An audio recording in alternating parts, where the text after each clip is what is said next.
Hey guys, tonight we will step into the vortex of one of the bloodiest and most painful power struggles in English history, featuring two central figures. King Henry VIII, the monarch so obsessed with having a son that he dared to challenge the Roman Catholic Church, and Queen Catherine of Aragon, the resolute woman who used her own honor to confront the throne and change the destiny of an entire empire. Catherine's perseverance was not just a marital vow, it was a declaration of war against Henry's tyranny. What led a king to be ready to tear the country apart, sparking the religious revolution just to dispose of the wife who was once his pride? And what was Catherine's greatest injustice? It was being forced to choose between her own survival and the unity of the Catholic faith in England. Her decision did not only determine the fate of one daughter, Mary I, but also ignited a shattering divorce that rocked all of Europe. So, before you get comfortable, take a moment to like the video and subscribe, but only if you genuinely enjoy what I do here. As always, I would love to know where you are following this struggle for the crown from and what the local time is for you right now. Please share with me. Now, dim the lights, maybe turn on a fan for that soft background hum, and let's ease into tonight's journey together. Catherine of Aragon entered the world on the 16th day of December in the year 1485. In the gentle winter hush of the palace at Alcalá de Henares, just outside Madrid. At birth she was called Catalina, a name soft and musical, belonging to a child who had no way of knowing that she would spend her entire adult life far from the land that cradled her first breath. She was the daughter of two of the most powerful monarchs in Europe, Ferdinand II of Aragon and Isabella I of Castile. Their marriage was a union of crowns, but not of legal authority, for each ruled their own realm independently, even as husband and wife. And so Catalina grew up in a royal household where politics circulated like air itself, a place where a young princess understood, even without being told, that she was destined to become an instrument of diplomacy long before she became a woman. Through her mother's line, Catherine carried the blood of England. Isabella was descended from the House of Lancaster through John of Gaunt, the third son of King Edward III. This ancestral thread stretched quietly across the continent, connecting the courts of Castile and England, and it made Catalina, even in infancy, a valuable figure in the long game of dynastic alliances. It was as though two worlds were already waiting for her, the Spain into which she was born, and the England she had not yet seen, but which would one day claim every chapter of her life. Her childhood unfolded against the backdrop of one of the most monumental events in Iberian history. In the year 1492, when Catalina was still a young girl, she was present during the fall of Granada, the last Muslim stronghold on the Iberian Peninsula. The Reconquista, a struggle that had spanned nearly 7 centuries, came to its triumphant end. The pomegranate, symbol of Granada, impressed her deeply. She chose it as her personal emblem. How strange and delicate a foreshadowing it became a fruit associated with fertility and mourning the life of a woman whose greatest sorrow would one day be her struggles in childbirth. As a princess of two great kingdoms, Catalina received an education that matched the scale of her parents' ambitions. She studied under renowned scholars, some Dominican, some Italian humanists, all devoted to shaping a mind worthy of continental diplomacy. Latin was placed at the center of her learning, the language of scripture, scholarship, and power. She learned philosophy, theology, history, and the principles of law.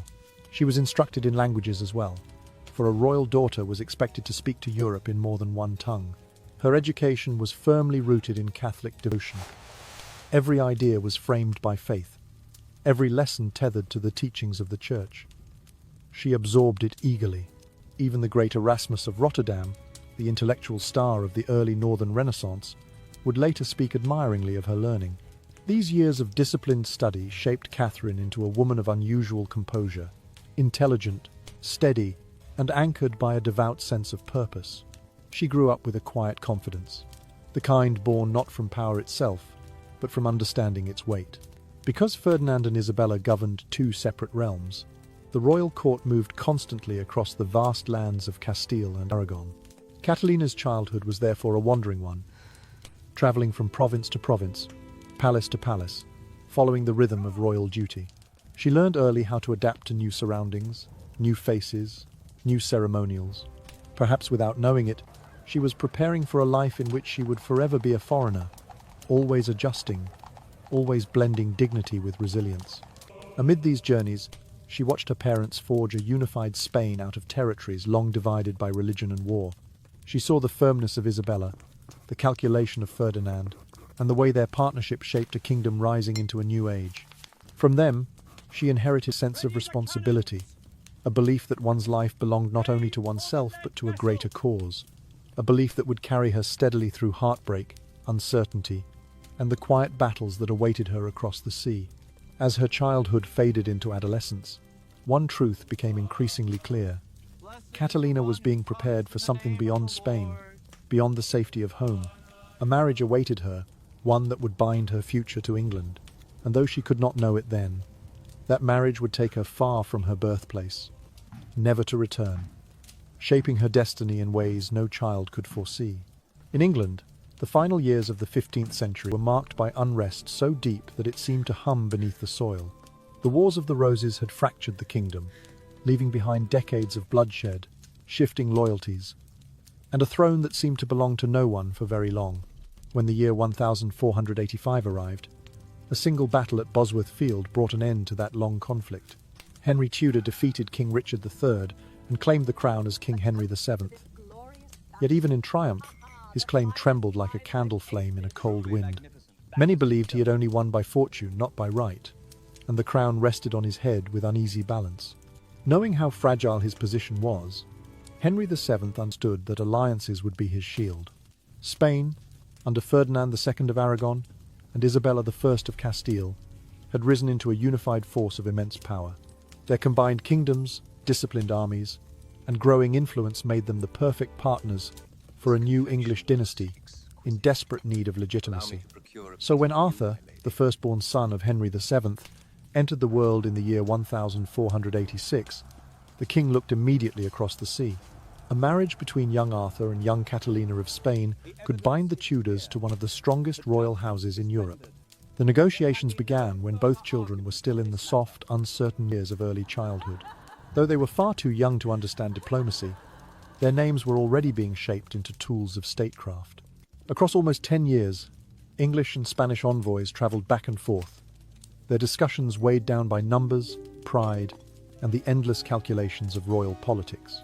Time and again, the talks nearly collapsed. The greatest obstacles were the size of Catherine's dowry and the question of whether she would be allowed to retain a Spanish household in England. Even these practical matters were tinged with distrust, for both sides feared being taken advantage of in the shifting landscape of European rivalry.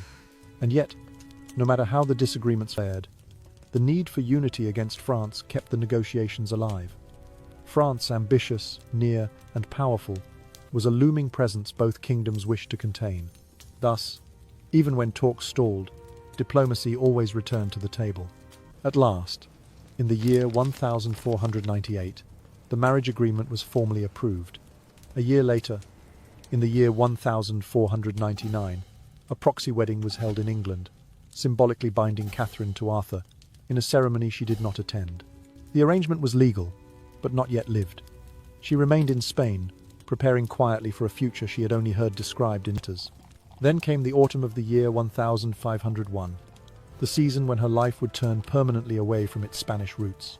Catherine departed her homeland, leaving behind family, language, and the warm skies of her childhood. The voyage across the sea was not simply a journey of distance, but a crossing into a fate from which she would never return. She arrived at Plymouth on the 2nd day of October, and England welcomed her with a long ceremonial progress through its towns and countryside. For 5 weeks she travelled slowly toward London, greeted by processions, feasts, and joyful crowds, who saw in her a promise of peace between kingdoms.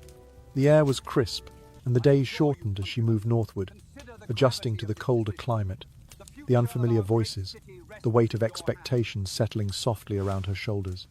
On the 14th day of November, in the year 1501, beneath the vaulted stone arches of St. Paul's Cathedral, Catherine of Aragon and Prince Arthur were Wednesday.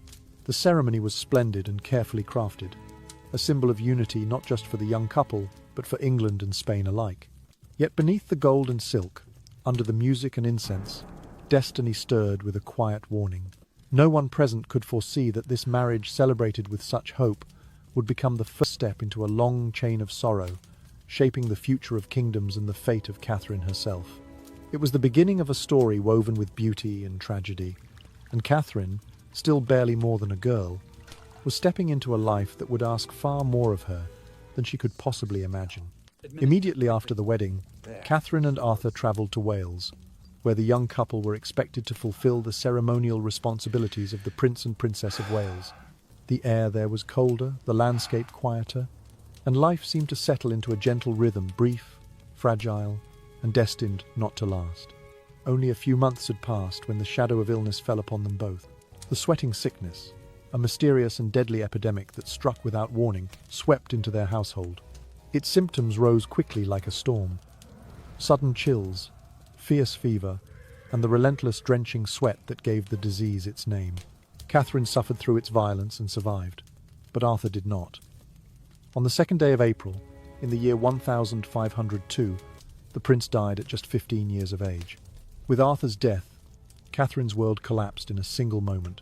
At 16, she became a widow in a foreign land, a place whose language she was still learning, whose customs she barely understood, and whose court she had entered as a stranger. England no longer felt like a kingdom she was meant to join, but a vast and unfamiliar country that seemed to push her toward isolation. And though she wished desperately to return to Spain, that door did not open. Diplomatic obligations held her fast. Henry VII, who at first had spoken gently about caring for Catherine, soon revealed a colder intention. Instead of honouring the financial agreements set out years earlier, he made efforts to retain the Spanish dowry, leaving Catherine in a difficult and humiliating position. Her status grew uncertain, her income dwindled, and the promises once made began to dissolve. Yet despite these hardships, Spain and England both recognized the importance of their alliance. Neither kingdom desired the political cost of abandoning the other. The only viable solution seemed to be a second marriage, this time between Catherine and Henry, the younger brother of the late Arthur. Henry was almost 6 years younger than she was, a boy just entering adolescence. Even so, the prospect of this union looked promising, a way to preserve the alliance and secure both nations' interests. Negotiations resumed, and for a time, it seemed that Catherine's future was finally being pieced back together. But fate shifted again when Queen Isabella of Castile died. Her death sent tremors through Spanish politics, as questions of succession and authority emerged openly. The English court watched closely, wary that weakening stability in Spain might make the alliance less valuable. Doubt settled in like winter frost.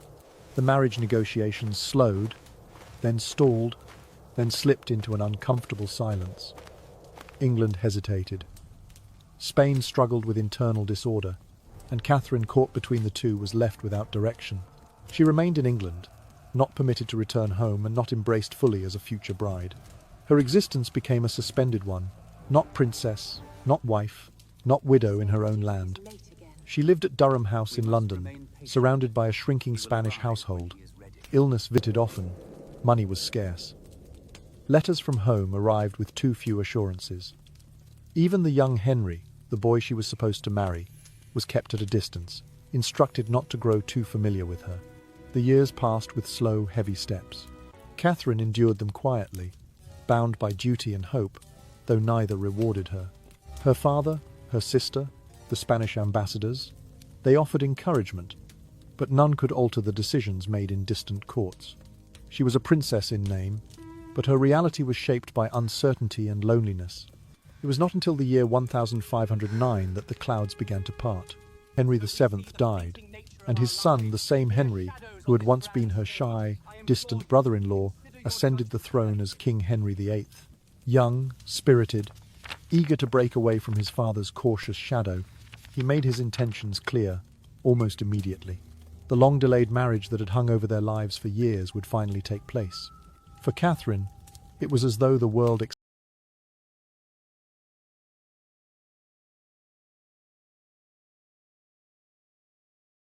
exhaled after holding its breath far too long. The years of doubt, poverty, and diplomatic limbo seemed to lift in an instant. On the day Henry claimed the crown, her destiny shifted for the last time, not into uncertainty, but into the role she had been prepared for since childhood. This time, she would not be merely a guest in England. This time, she would sit on the throne beside the king. This time, Catherine of Aragon became the true Queen of England. The wedding took place on the 11th day of June, in the year 1509, beneath warm summer light and layers of ceremony meant to announce a new beginning for England. Only 2 weeks later, Catherine was crowned at Westminster Abbey, raised before the kingdom not as a foreign princess but as its rightful queen. In those early months, the air around the young royal couple felt bright and full of promise, as though the burdens of the past had been brushed away by celebration and gold-laced pageantry. This period marked the beginning of the most brilliant chapter of Catherine's life. Henry, still youthful and unburdened by the obsessions that would one day consume him, adored her. He admired her intelligence, her grace, and the steady composure that seemed to anchor his newly claimed throne. Catherine became his companion not only in marriage but in governance. To the envoys of Europe, she was the bridge that connected England and Spain. She translated, she advised, and on many occasions she spoke with the authority of her father, King Ferdinand II, when Spanish interests needed a presence at the English court. Her knowledge of languages, her diplomatic training since childhood, and her instinctive calm impressed nearly everyone who met her. More than one ambassador wrote home in astonishment that the Queen of England possessed a sharper political mind than many kings. She could pass treaties, understand military reports, and speak about foreign alliances with a clarity that surprised those who had underestimated her because of her youth or her gentle demeanor. The height of Catherine's influence came in the year 1513. Henry crossed the Channel to wage war in France, seeking glory, honor, and echoes of the legendary kings he idolized. In his absence, Catherine was appointed Regent of England, effectively governor of the realm. The title was ceremonial for some queens, but not for her. When Scotland advanced southward in support of France, Catherine did not retreat into fear or ceremony. Instead, she prepared an army. She oversaw logistics, coordinated supplies, and supported the Earl of Surrey as he marched to confront the Scottish threat. The climax came at the Battle of Flodden on the 9th day of September. England won a decisive and brutal victory. King James IV of Scotland was killed on the field, along with many of his leading nobles. The triumph was immense, and Catherine's involvement was undeniable. With a firmness that startled even hardened soldiers, she sent Henry a token of the victory, the blood-stained coat of the fallen Scottish king. It was not cruelty, but a declaration that she had protected his kingdom in his absence. This was the moment when Catherine stood tallest in the eyes of the English people. She was strong without losing her gentleness, devout without losing her wisdom, regal without losing her humanity. Many saw her simply as the queen, but as the mother of the nation, a woman who guided England with both mind and heart. In those years, she seemed unshakable, beloved by the people, respected by the court, supported by her powerful family abroad. But beneath the triumph and the admiration, a quiet shadow had begun to stretch across her life. Catherine's pregnancies, so closely watched by the court, ended again and again in tragedy. She suffered miscarriage after miscarriage, stillbirth after stillbirth, as though each hope was destined to slip through her hands before it had time to take root. Only one child lived beyond infancy, a girl named Mary, born in the year 1516. Catherine loved her deeply, fiercely, and with all the tenderness in her heart. Yet for Henry, Mary was not enough. The king, filled with the heat of youth and ambition, saw the future differently. England had never been ruled securely by a woman, and the Tudor line, still fragile, still young, needed a male heir. Each loss hardened his worry. Each failed pregnancy widened the space between husband and wife. Catherine, once his partner in every matter, slowly found herself watched not for her counsel but for her ability to produce a son. And so, while the world still saw a radiant queen at the height of her glory, a quiet crack was forming beneath her feet. Her greatest vulnerability, her struggle to carry a child to term, began to shape not only her marriage, but the destiny of England itself. For within that silent sorrow lay the seeds of a crisis that would become one of the most profound turning points in English history, and the beginning of Catherine's long descent from the throne she had once ruled with such quiet, steady brilliance. From the year 1510 to the year 1516, Catherine endured a sorrow that unfolded slowly, quietly, and with unbearable repetition. Pregnancy after pregnancy slipped away from her miscarriages, stillbirths, infants who lived only for hours. Each loss carved deeper into her spirit, leaving her with a pain she carried in silence. Though she was a gentle and devoted mother, fate had given her the cruelest burden a queen could bear: the inability to give the kingdom a surviving son. In a court where lineage meant stability, and stability meant survival, this was not merely a private grief. It was a political catastrophe. Henry VIII, once the affectionate young king who admired Catherine's intelligence and steadiness, began to change. At first, the shift was subtle, a quiet frustration hidden behind smiles. But with each lost child, something hardened within him.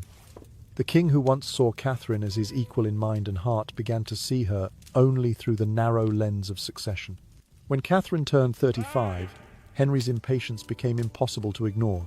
He began seeking affection elsewhere, turning towards secret romances, as if searching for proof that destiny had wronged him, not he himself. Among these affairs, one stood out: his liaison with Elizabeth Blount, a young woman at court who, in the year 1519, bore him an illegitimate son. Henry named the child Henry Fitzroy, son of the king, and acknowledged him publicly. This moment struck Catherine deeply, for it showed her husband's growing belief that she, not he, was the root of their failure to produce a male heir. The existence of Fitzroy became, in Henry's mind, confirmation that the fault was not in the king. As the years pressed on, Henry's thoughts turned increasingly toward divine judgment. The idea formed slowly, then consumed him with the persistence of a haunting. He became convinced that God had cursed his marriage, punishing him for marrying the widow of his brother Arthur. He repeated the words from Scripture, the warning that a man who takes his brother's wife shall remain childless. Though Catherine insisted again and again that her first marriage had not been consummated, Henry clung to his interpretation with growing fervor. It was as though he had found a door, one that promised escape from guilt, from frustration, from the woman who had once been his partner, and now stood between him and a future he desired. And it was in this fragile moment, when Henry's certainty wavered and his conscience twisted itself into knots, that Anne Boleyn stepped into the center of his life. Anne was unlike the many women Henry had taken as mistresses. She was clever, sharp-witted, and determined never to become merely a passing amusement. She refused his advances, unless he pursued her not as a lover but as a queen, and Henry, restless, eager for legacy, and enthralled by her confidence, became willing to bend the world itself to win her. From here, Catherine's life began to dim. The glow of her early reign faded, replaced by a long, trembling uncertainty. She had once ruled as regent, won battles through strategy, spoken for nations, advised kings. Now she watched her husband drift farther away, drawn toward a woman whose presence at court grew stronger day by day. The whispers began first quiet, sharp, spreading through the corridors. Then came the glances of pity, the subtle rearrangements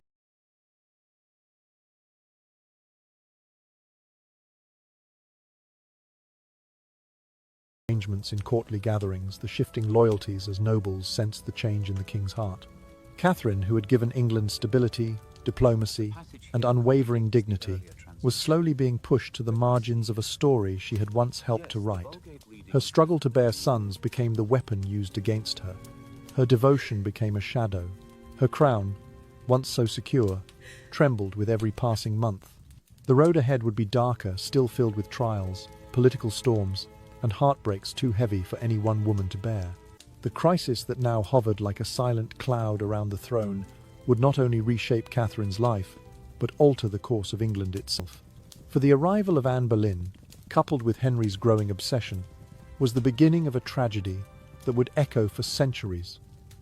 A tragedy in which Catherine of Aragon would stand firm, unbroken, even as the world around her collapsed. Beneath the political storms gathering around the Tudor court, Catherine continued to cultivate something far quieter, but infinitely more enduring: the life of a scholar, queen. While factions whispered, alliances shifted, and Henry's heart turned elsewhere, she built an identity rooted not in ambition or intrigue, but in learning, faith, and the steady nourishment of the mind. It was a world she had carried with her from childhood, a world shaped by Latin scholars, Dominican tutors, and the deeply Catholic intellectual tradition of her parents' court. And in England she allowed that world to blossom. When Catherine arrived on English soil, She brought with her a mastery of Latin rare even among male nobility. She understood theology, philosophy, classical rhetoric, and the histories that shaped Europe. In time, she absorbed fluent French and English, though in her private chambers she still preferred the warm cadence of her native Spanish. These foundations did more than enrich her personally. They positioned her as one of the most intellectually formidable women of her age. Rather than wield her education aggressively, Catherine used it as a quiet form of influence. She advocated for students, interceded for scholars, and strengthened the intellectual life of the kingdom in ways that few queens before her had imagined. At Oxford and Cambridge, her name became associated with reform and patronage. She lent her support to Queen's College and St. John's College, ensuring that promising minds received the resources they needed. She offered guidance to England's rising intellectuals, John Leland, the antiquarian whose work would preserve the nation's medieval heritage, Thomas Linacre, the physician scholar, Richard Pace, the diplomat and humanist who served both crown and country. But the greatest testament to Catherine's scholarly vision came with her invitation to Juan Luis Vives, one of the leading humanists of Spain. When she brought him to England, it was not merely out of nostalgia for her homeland, it was an act of purpose. Vives soon produced a groundbreaking work, The Education of a Christian Woman. In an era when most believed women required little beyond piety and obedience, Vives argued that they deserved a full intellectual formation, that girls should learn scripture, languages, philosophy, that the mind of a woman was not a vessel to be kept empty, but a lamp meant to shine. He dedicated the book to Catherine herself, and within its pages he outlined an educational program for the young Princess Mary, Catherine's only surviving child. Through this, Catherine ensured that Mary would grow not as a silent ornament of the court, but as a potential sovereign of intellect and conviction. She wanted her daughter to be capable, articulate, and spiritually grounded, a queen not only in title, but in mind. Yet while Catherine's influence extended to England's universities and scholars, her heart remained deeply tied to Spain. In her private moments, she never allowed herself to forget her roots. Her household staff was predominantly Spanish. Her confessor, her closest ladies-in-waiting, her servants all shared her language and her memories of the land she left behind. For her, speaking Spanish was not only a comfort, it was a link to her identity, a reminder of the lineage and faith that shaped her soul. Even after decades in England, Catherine remained unmistakably Spanish, devout, dignified, disciplined. She practiced her religion with an intensity inherited from her parents, the Catholic monarchs, Ferdinand II and Isabella I. She prayed in Spanish, fasted diligently, and supported the observant Franciscans, hoping to strengthen spiritual life in her adopted kingdom. To some, this made her seem foreign. To others, it made her noble. But to Catherine herself, it made her authentic. And as the political tides began slowly turning against her, this authenticity became her anchor. Long before she would lose the crown, she sensed the subtle shifts, the colder glances, the rumors about Anne Boleyn, the distance that grew in Henry's voice. When power began slipping through her fingers, she held fast to the things no king could take from her: her knowledge, her faith, and the unwavering dignity with which she carried herself. These became the pillars that sustained her in the years ahead, the years when the world she had built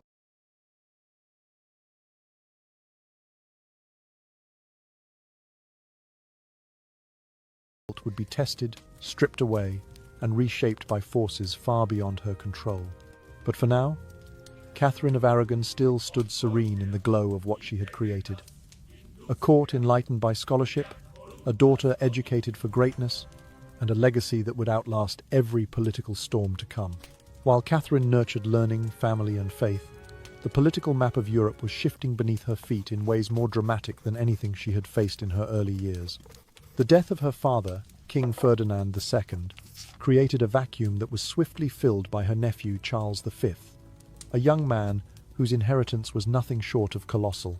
Through the union of the Habsburg dominions and the Spanish crowns of Castile and Aragon, Charles emerged as one of the most powerful rulers in European history, Lord of Spain, Austria, the Low Countries, Naples, Milan, vast regions of Italy, and soon after, Holy Roman Emperor of a realm that stretched across Central Europe.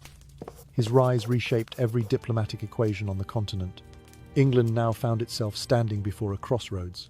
Should it align with France to balance Charles's enormous power, or should it remain loyal to the Habsburg ties forged through Catherine?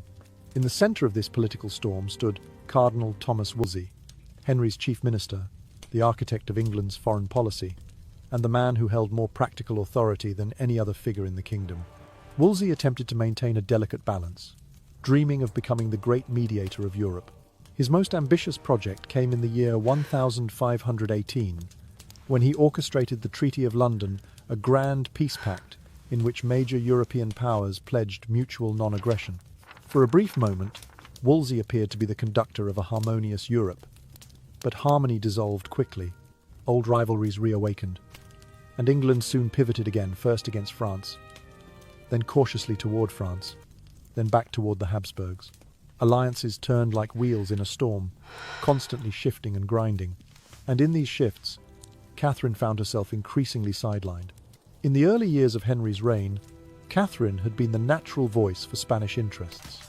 But after Ferdinand's death, when Catherine's older sister Juana was declared mentally unfit and placed under confinement, Spanish politics became tangled in uncertainty.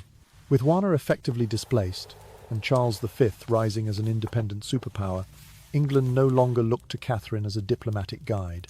Her family's influence, once towering, began to feel distant in the eyes of Henry's court. Wolsey, ambitious, pragmatic, and deeply proud, had little interest in sharing influence with the Queen. Henry, intoxicated by visions of becoming a warrior king, drifted steadily away from Catherine's counsel. He travelled more, fought more, indulged more, and listened less. In matters of war and diplomacy, he came to see himself as a monarch whose destiny lay in shaping Europe with his sword, not through marital alliances or the advice of a scholarly queen. Catherine felt this change acutely. She had once been the confidant of the king, the translator between kingdoms, the steadying force in negotiations. Now, she found herself consulted less and less. Discussions happened behind closed doors, carried by Wolsey's booming confidence and Henry's restless ambition. Decisions were made without her voice. Letters from her nephew Charles arrived, but the court no longer treated them with the warmth or urgency they once had. What began as a shift in foreign policy slowly evolved into something deeper, an emotional distance, a sense of abandonment within her own marriage. Henry stepped further into the identity of a self-made conqueror, while Catherine turned inward to prayer, to scholarship, to guiding Mary through her upbringing. Their paths, once intertwined, now grew parallel and separate, never touching. This quiet separation was not explosive, not dramatic. It was the kind of silence that grows like frost, unseen at first, then suddenly everywhere. Catherine occupied the same palaces, attended the same ceremonies, walked the same halls, but the centre of gravity had moved away from her. In a court where proximity to the king was everything, she was slipping into the edges. And that shift became the silent bridge leading toward a darker future. For as Europe erupted into one conflict after another, Catherine entered a more personal chaos. She was no longer the political pillar she once was, and Henry no longer viewed her as the partner he had married. This distance, political, emotional, and spiritual, created the perfect conditions for what would soon consume the kingdom. The king's great matter, the crisis that would tear apart a marriage, a church, and the very foundations of England. While nations fought across mountains and seas, Catherine faced a quieter war, the slow, painful experience of being forgotten inside the very palace she had once ruled with wisdom and grace. Henry's frustration over succession slowly evolved into something far heavier, more corrosive. What began as disappointment hardened into dissatisfaction, not only with Catherine's inability to give him a son, but with the marriage itself. The king who had once loved her fiercely now searched for escape, and the first steps of that escape took the form of affairs. Among them, Mary Boleyn became a particularly significant chapter. Mary had spent her youth at the French court, a world far more sensual and politically charged than England. Rumours followed her, whispers of flirtations, lovers, even King Francis himself boasting crudely about her. When she returned to England, she caught Henry's attention and quickly became his mistress. Court gossip claimed she bore him 2 sons, though Henry never acknowledged them. That silence spoke volumes. Either the paternity was uncertain, or Henry simply did not care enough. In time, Mary faded into the background, absorbed back into the shadows from which she had briefly stepped. But the true earthquake came not from Mary, but from her younger sister. Anne Boleyn entered Henry's orbit with a sharper mind, a stronger will, and a far more formidable sense of her own worth. Unlike Mary, Anne refused to surrender herself to Henry as a passing companion. She would not be a mistress, she told him. She would accept nothing less than the crown itself. Her boldness intoxicated Henry. The young king, hungry for admiration and obsessed with legacy, found in Anne a fire that dazzled him. It consumed him so completely that he began reshaping his entire worldview to justify what he now desired. This passion collided perfectly with a growing spiritual obsession inside him. Henry began to see divine judgment in his marriage. Catherine had once been married to his older brother Arthur.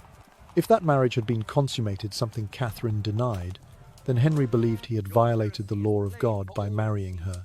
He repeated the verse from Leviticus again and again. A man who takes his brother's wife will be left childless. Though Mary had been born and lived, Henry interpreted the deaths of all his sons as proof that heaven had cursed the union. The idea wrapped itself around his conscience, tightening day by day, until finally he became convinced that the marriage had to end. And so, the king's obsession crystallized into a political and spiritual crisis known throughout history as the King's Great Matter. Henry wanted freedom, Anne wanted a throne, Catherine wanted truth. But the Pope caught in the middle wanted only delay. Wolsey, forced to navigate this impossible terrain, attempted to secure an annulment from Rome. Yet fate intervened cruelly. In the year 1527, Rome was sacked by the imperial armies of Charles V, Catherine's own nephew. Pope Clement VII was essentially the prisoner of a man fiercely loyal to Catherine. As long as Charles held Rome, there was no chance the Pope would risk insulting him by granting Henry a divorce. Still, Rome attempted a diplomatic gesture. The Pope sent a special envoy, Cardinal Lorenzo Campeggio, to England to hear the case alongside Wolsey. On paper, it was a solemn and honourable religious tribunal. In reality, it was a chess game in which each piece moved under immense political pressure. Henry wanted the marriage declared invalid and demanded progress after years of waiting. The Pope needed time to appease Charles, time to balance nations at war, time to avoid catastrophe. And Catherine wanted none of it. She wanted only the truth recognized. She held firmly, unwaveringly, that she was Henry's lawful wife, crowned and consecrated before God. She had married him in good faith. She had shared his burdens, borne his children, protected his kingdom in his absence. She refused to accept that all of it could be rewritten because the king desired a new woman. As the tribunal loomed, Catherine prepared herself not as a defeated queen, but as a warrior of faith. She believed her marriage was sacred. She believed God had witnessed it. And she believed no court on earth, not in England, not in Rome, had the authority to dissolve what heaven had sealed. Thus, in the unfolding storm, four forces collided. Henry's hunger for a son, Anne's hunger for a crown, the Pope's hunger for survival, and Catherine's hunger for justice. It was a collision that would not only shatter a marriage, but transform the destiny of England forever. In the year 1529, the long-awaited canon law tribunal finally opened in England, presided over by Cardinal Wolsey and Cardinal Lorenzo Campeggio. It was meant to be a solemn, orderly proceeding, yet what unfolded became one of the most unforgettable scenes in Tudor history, and the defining moment of Catherine's entire life. Before an assembly of nobles, bishops, courtiers, and legal scholars, Catherine of Aragon stepped forward and carried out an act that resonated like a bell across the kingdom. She walked toward Henry, her husband of 20 years, then knelt before him. In a voice steady but laden with sorrow, she spoke not as a queen defending her crown, but as a wife defending her truth. She reminded Henry that she had been faithful, obedient, and devoted, that she had honored him in all things, and that their marriage had been built on mutual consent and consecrated before God. Most crucially, she testified firmly and publicly that her marriage to Prince Arthur had never been consummated. The union Henry now claimed was against divine law had never been what he said it was. Her words moved many in the chamber, but when Campeggio called her to return to her seat and continue the hearing, Catherine did something no one expected. She rose to her feet, turned away from the court, and walked toward the exit. Courtiers called after her. Officials urged her to obey. But Catherine did not stop, did not hesitate, did not look back. That simple step out of the courtroom was her declaration of war. By leaving, she rejected the legitimacy of the trial itself. She would not allow herself to be judged in an English court that she believed had already sided with Henry. Instead, she proclaimed her intention to appeal directly to Rome, directly to the Pope, since only Rome, in her eyes, had true authority over marriage. Her departure threw the entire proceeding into chaos. Cardinal Campeggio, already instructed by Rome to delay rather than decide, stretched every rule he could to avoid issuing a verdict. The Pope, still effectively under the influence of Charles V after the sack of Rome, refused to anger Catherine's powerful nephew. Henry grew more impatient by the day, and Wolsey, trapped between royal fury and papal hesitation, found himself sinking swiftly into political ruin. By July of that same year, the court was suspended, postponed indefinitely. But everyone understood the truth. The tribunal had collapsed. No answer was coming. No clean verdict would rescue Henry from his dilemma. The country waited for Rome, Rome waited for Charles, and Henry waited for a miracle that would never arrive. In this tightening knot of delay and resentment, Wolsey's fate was sealed. Once the king's most trusted minister, Wolsey was now blamed for everything: for failing to persuade the Pope, for failing to pressure Campeggio, for failing to deliver the annulment. The Boleyn faction, led by the ambitious Howard family, seized the moment. They whispered that Wolsey served foreign interests, that he played both sides, that he was an obstacle rather than an ally. Henry, wounded in pride and desperate for progress, began stripping Wolsey of his offices, lands, and influence. Banished toward his northern archbishopric like a disgraced general sent into soft exile, Wolsey died on the journey, broken by illness, stress, and humiliation, before he could be arrested and brought to trial. His fall cleared the stage. His place at Henry's side would be taken not by another churchman, but by someone colder, sharper, and far more radical. Thomas Cromwell. Where Wolsey tried to negotiate with Rome, Cromwell proposed something unthinkable. If Rome will not bend, England must break free. The king should not wait for permission. He should seize authority, redefine the law, and make himself, rather than the Pope, the supreme head of the English Church. While these ideas brewed in the shadows of council rooms, Catherine remained queen in title, still living within palaces, still honoured in form. But time was sliding away from her. She continued to trust in canon law. She continued to trust in the Pope. She continued to trust in the long-standing supremacy of Rome. But Henry, guided by Cromwell's cold precision and by his own burning hunger to marry Anne Boleyn, was preparing to do what no English king had ever dared: to sever an entire kingdom from Rome, to tear down centuries of church unity, and to remake England's soul simply to end his marriage. Catherine did not yet know it, but the world she had lived in her entire life was about to disappear. From the year 1531 onward, Thomas Cromwell and the circle of scholars and lawyers surrounding Henry VIII began shaping a new and astonishing doctrine, one that would pull England into an irreversible transformation. Their argument was simple in wording, but seismic in consequence. The King of England, not the Pope, was the true head of the English Church.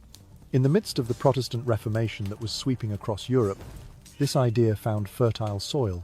Reformers questioned the authority of Rome, kings questioned the flow of money to the Vatican, and scholars debated scripture with a boldness unseen for centuries. Henry did not embrace these ideas out of religious conviction. Theology did not stir him. Politics did. Power did. And above all, his desire to be free from Catherine drove him. If the Pope would not grant him an annulment, then Henry would simply carve a new pathway. A pathway that severed England from Rome's jurisdiction entirely. Under Cromwell's guidance, the kingdom's legal framework began to shift, like earth beneath an approaching earthquake. In the year 1531, the English clergy, under tremendous pressure, acknowledged Henry as supreme head of the Church of England. It was a reluctant acknowledgement, one forced by political fear rather than spiritual alignment. But on paper, in law, the old world tilted. Rome was no longer the unquestioned authority. For Catherine, this moment was a devastation unlike any she had ever known. It was a double blow. First, the rejection of the Pope she had revered since childhood. Second, the realization that Henry was dismantling the very religious structure that protected her marriage. This was not merely political maneuvering, it was the formal beginning of her erasure. Then, in the final weeks of the year, 1532, Henry and Anne Boleyn married in secret. Early the next year, they held a formal ceremony. The king had already acted as though the annulment were inevitable. He simply needed the church courts of England to confirm what he had decided in his mind. In May of 1533, Archbishop Thomas Cranmer, recently elevated and deeply aligned with Cromwell's reforms, convened a special ecclesiastical tribunal at Dunstable Priory. There, after reviewing the case with breathtaking speed, he declared Henry's marriage to Catherine null and void. Days later, he validated the marriage between Henry and Anne.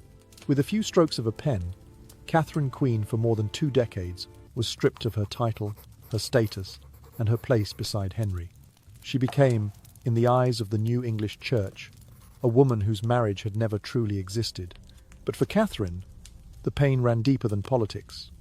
To her, this was not the loss of the crown she could accept a simpler life. It was the loss of her identity as Henry's true wife. The identity she had built through 20 years of loyalty, sacrifice, and love. The idea that her marriage could be dismissed, rewritten, erased it, wounded her in a way nothing else ever had. Yet even then, Catherine refused to yield. She stood firm in her conviction. Before God, before conscience, before the ancient laws of the Roman Church, she remained the only lawful wife of Henry VIII. No decree from Cranmer, no legislation from Parliament, no marriage ceremony with Anne could alter what she believed heaven had sanctified. After the ruling, Catherine was ordered to leave court. She was forbidden from appearing before Henry or Anne. Palaces where she had once been honoured became off-limits. She was relocated to estates far from London, places like Ampthill, and later Kimbleton, treated not as a queen but as a burdensome widow placed somewhere out of sight. Her household was reduced, her movements restricted, her contact with Mary tightly controlled. Meanwhile, Anne Boleyn stood beside Henry at banquets, progressions and ceremonies, celebrated as the new queen, draped in jewels and triumph. The daughter she carried in her womb, Elizabeth, was hailed as the future of a renewed Tudor line. But beneath the glittering surface, 2 women walked opposite paths. Anne rose by ambition, charm, and fierce determination. Catherine descended with grace, steady dignity, and an unbreakable belief in truth. If Anne gained a throne by calculation, Catherine surrendered hers with a quiet strength that no exile could extinguish. And though Henry had taken her crown, he could not take the qualities that defined her: calmness, honour, and a spirit that refused to be crushed. These qualities would guide Catherine through every hardship yet to come, all the way to her final breath, when even stripped of title, power, and proximity to her child, she would remain, in the eyes of many, the truest Queen England had ever known. After being stripped of her title as Queen, Catherine was taken first to the Moor in Hertfordshire, and from there moved through a series of remote royal residences, each one farther from the heart of power, farther from London, and farther from everything that had once defined her life. Though she was allowed to keep a small household, every aspect of her existence became controlled. Letters in and out were inspected. Visitors required official approval. News was filtered before reaching her. Yet the harshest cruelty was not isolation from court, it was the enforced separation from her daughter Mary. This was the deepest wound of Catherine's life. If losing Henry meant losing a husband, then losing Mary meant losing her very heart. Mary was not only Catherine's only surviving child, she was the embodiment of Catherine's purpose. She was the living proof that Catherine had been Henry's true wife. And she was, in Catherine's eyes, the rightful heir of the Tudor dynasty. Catherine understood the political stakes with piercing clarity. The moment she recognized Anne Boleyn as queen, Mary would legally become illegitimate, a cast-off princess, stripped of inheritance and erased from the future of England. To Catherine, acknowledging Anne would mean betraying both her daughter's destiny and her own truth. So when Cromwell's messengers demanded her signature, when threats, persuasion, and pressure mounted, Catherine remained immovable. She would never sign any document recognizing Anne or Anne's children. She would never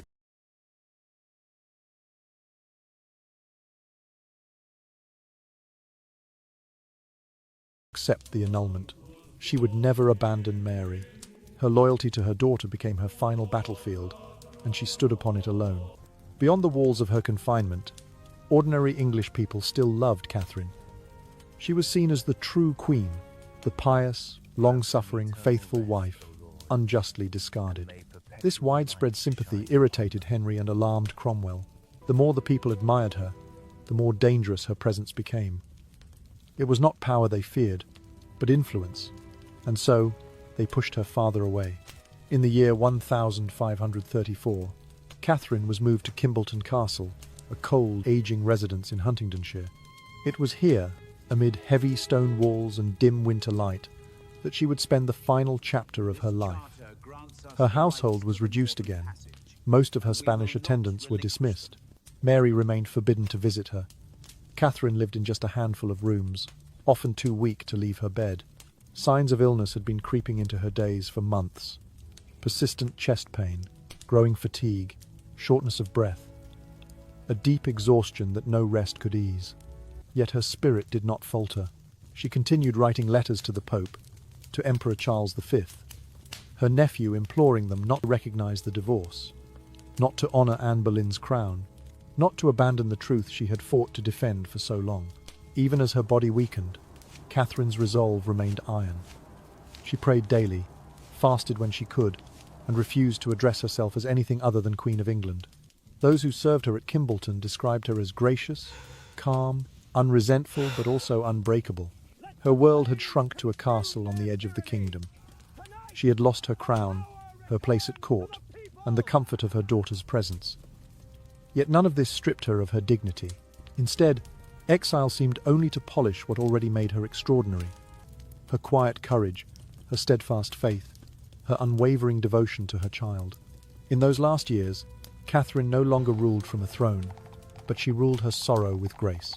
She lived not as a fallen queen, but as a queen without a throne, bearing herself with the quiet majesty of someone who refused to surrender her truth, no matter the cost. And though the kingdom had turned away from her, Catherine of Aragon remained, in spirit and in history, exactly what she had always believed herself to be: the rightful wife of Henry VIII, the legitimate mother of England's princess, and the queen whose dignity outlived the crown taken from her. In the final years of her life, Catherine lived within a kind of silence that was not accidental, but engineered an enforced solitude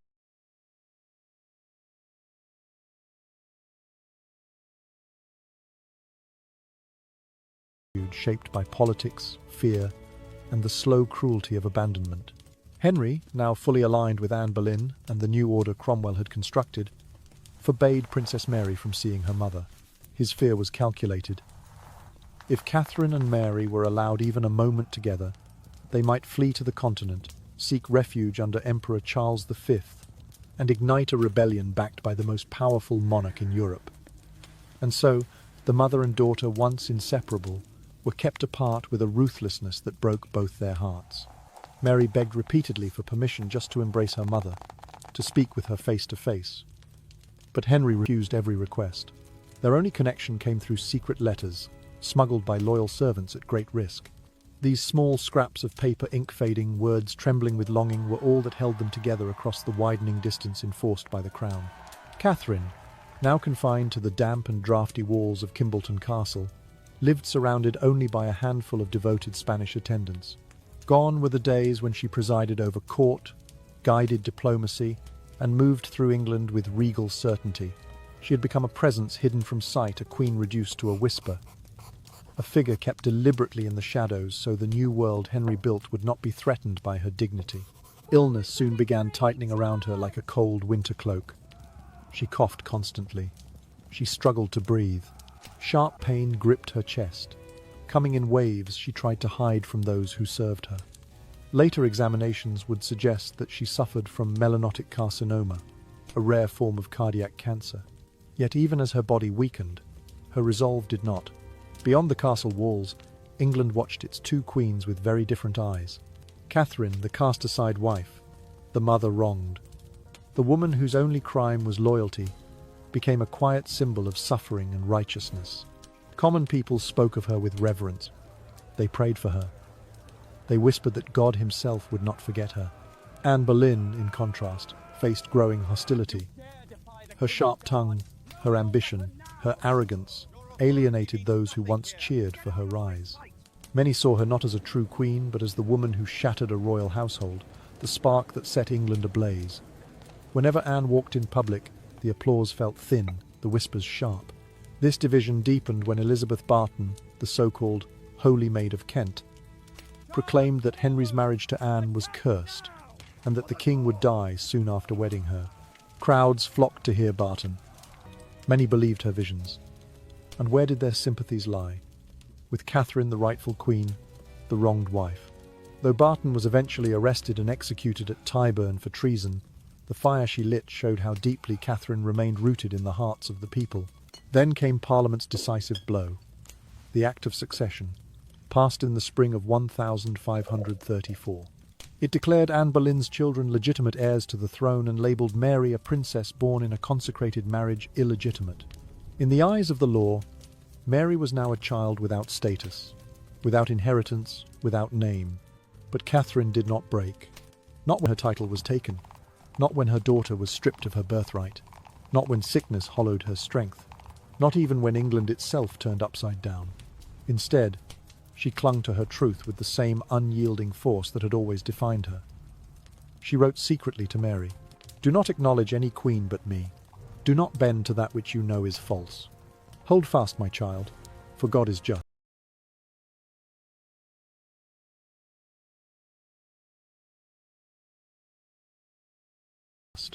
Night after night, in the cold chambers of Kimbolton, Catherine sat beneath a dim candle flame. No courtiers, no musicians, no royal splendor, only a small wooden crucifix, a few faithful servants, and the ache of a mother's longing filled the room. She had lost a kingdom, but she had not lost herself. And so history remembers her not as a discarded wife, nor a defeated queen, but as something far stronger, a symbol of dignity in suffering, a woman whose courage did not waver even as her world crumbled around her. Catherine of Aragon's final years were marked by heartbreak, but they were also marked by a quiet, unshakable nobility that death itself could not erase. In the final months of the year 1535, Catherine's decline became impossible to ignore. Her servants wrote that she could no longer walk for more than a few minutes without stopping to catch her breath. Her complexion grew pale, almost translucent, as though years of grief had seeped into her very skin. Her body had grown thin, her steps unsteady. Yet her spirit unyielding, fierce, anchored in faith, remained untouched. Even when Henry's government attempted to sever every line of communication, Catherine still found ways to send letters to Princess Mary, to Emperor Charles V, to anyone who might help safeguard her daughter's future. She could be isolated, but she refused to be silenced. In December, the imperial ambassador Eustace Chapuis was finally granted permission to visit her at Kimbolton. When he entered her chamber, he was stunned. Before him sat not the vibrant queen he had once defended at court, but a frail, shadow-like figure wrapped in blankets. Her cheeks were hollow, her hands trembling, her frame shrunken from years of physical and emotional strain. Chapuis, one of her most loyal supporters, nearly wept when he saw her. Yet Catherine's eyes still held the same sovereign fire they always had. When she spoke, her voice was soft from weakness, but steady with conviction. She told Chapuis she did not fear death. That was not what troubled her. What pierced her soul was the thought that Mary, her only surviving child, might be forgotten, cast aside, or forced to swear allegiance to a queen she knew in her heart was illegitimate. Catherine believed that acknowledging Anne Boleyn or her daughter Elizabeth would be the ultimate betrayal. Betrayal of truth, betrayal of faith, betrayal of Mary. And so, even on her deathbed, Catherine remained defiant, unwavering in the same cause she had fought for since Henry first sought to discard her. Winter tightened around Kimbolton Castle, and Catherine's strength waned day by day. On the morning of the 7th of January, in the year 1536, Catherine of Aragon passed away at the age of 50. Those who tended to her later described a profound stillness in the room, as if the castle itself bowed its head to honor her final breath. During the post-mortem examination, the surgeons reported that Catherine's heart was blackened and severely damaged. In an age crowded with suspicion and rumor, such a discovery sparked talk of poisoning whispers that Anne Boleyn, or even Henry, had arranged her death. But modern understanding suggests something far less sinister and far more tragic: melanotic carcinoma, a form of heart cancer consistent with Catherine's years of chest pain, fatigue, and breathlessness. When the news reached Henry, observers noted an odd reaction. He seemed subdued, quiet, neither openly grieving nor celebratory. There was a heaviness about him, perhaps guilt, perhaps relief, perhaps something more complex. For all the political battles, for all the bitterness, one truth remained. Catherine had been his companion through 20 years of marriage, the mother of his first child, the woman who shared his early reign. Even during their bitterest conflict, Henry continued wearing shirts sewn by Catherine's own hands. That small, strange detail spoke more deeply than any royal decree ever could. Catherine was buried at Peterborough Abbey, not with the honours of a queen, but with the dignity permitted to a Princess Dowager of Wales, the title Henry insisted upon. There were no great monuments, no royal procession, no elaborate ceremony, yet the people defied the silence imposed by their king. Crowds gathered, they placed flowers at her tomb, they whispered prayers, and they used the title Henry had tried so hard to erase, Queen Catherine, Hayam. For England, she remained the rightful queen of broken marriage, the woman whose moral strength had outshone every cruelty inflicted upon her. She had lost her crown, but never her grace. She had lost her place at court, but never her dignity. And she had lost her life, but never the love of the people who remembered her as a symbol of constancy, faith, and endurance. In the end, Catherine of Aragon proved that not all victories need a throne, an army, or a crown. Some victories are quieter, etched into history through courage, loyalty, and an unshakable belief in what is right. And it was these victories, not the ones Henry seized through power, that immortalized her. The death of Catherine of Aragon marked far more than the end of a queen's life. It marked a turning point in the entire history of England. The battle Henry VIII waged to free himself from her was not merely a marital dispute, nor a domestic tragedy confined within palace walls. It became the catalyst for one of the most sweeping religious upheavals in European history, the English Reformation. To set himself loose from Catherine, Henry tore England away from the authority of the Pope. He declared himself supreme head of the Church of England, severing ties that had bound the kingdom to Rome for nearly 1,000 years. From this rupture came a cascade of changes: monasteries dissolved, religious images destroyed, church lands confiscated, and new doctrines introduced that reshaped the spiritual life of the nation. Catherine, steadfastly Catholic to her final breath, would never have supported such a revolution. Yet she was its reluctant spark, its unintended beginning, the silent figure around whom the entire storm first gathered. There is a painful irony in this. To cast Catherine aside, Henry had to change England itself. The crown she once wore became the knife that cut the country's old faith in two. But Catherine's influence did not end with her death. Her legacy lived on in ways even Henry could not control. Through Mary. From the moment Mary was born, Catherine poured every ounce of her learning, discipline, and devotion into her daughter's upbringing. Mary was taught Latin, theology, philosophy, music, statesmanship. Catherine insisted her child receive the education of a prince, not merely of a princess. She wanted Mary to stand firm in a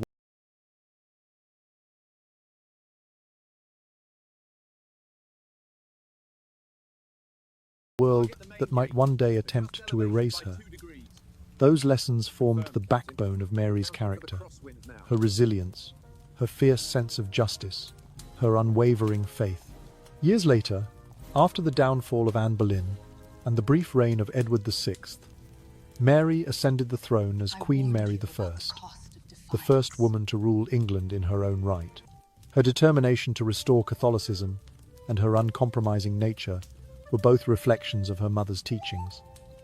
Though Mary's reign was troubled and short-lived, the fire within her was undeniably Catherine's. Catherine's legacy extended beyond politics and religion. Through her patronage of Juan Luis Vives, she helped introduce progressive ideas about women's education. Vives's book, The Education of a Christian Woman, written at Catherine's request and dedicated to Princess Mary, advocated for serious intellectual training for girls, a radical idea at the time. The seeds Catherine planted would grow slowly through English society, eventually shaping attitudes toward women and learning for generations to come. Yet perhaps the most enduring part of Catherine's legacy lives not in institutions, nor in laws, nor even in her royal descendants. It lives in the memory of the English people.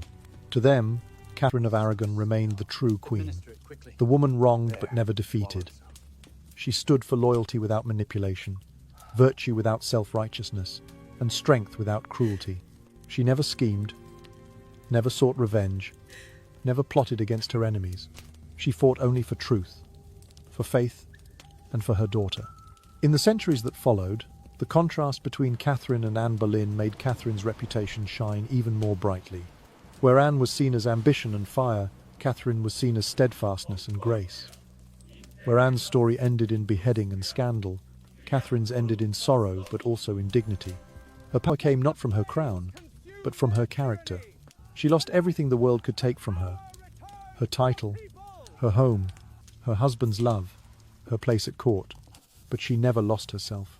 And that, perhaps, is why Catherine of Aragon endures, not as a queen defined by tragedy, but as a woman defined by integrity, courage, and unwavering devotion.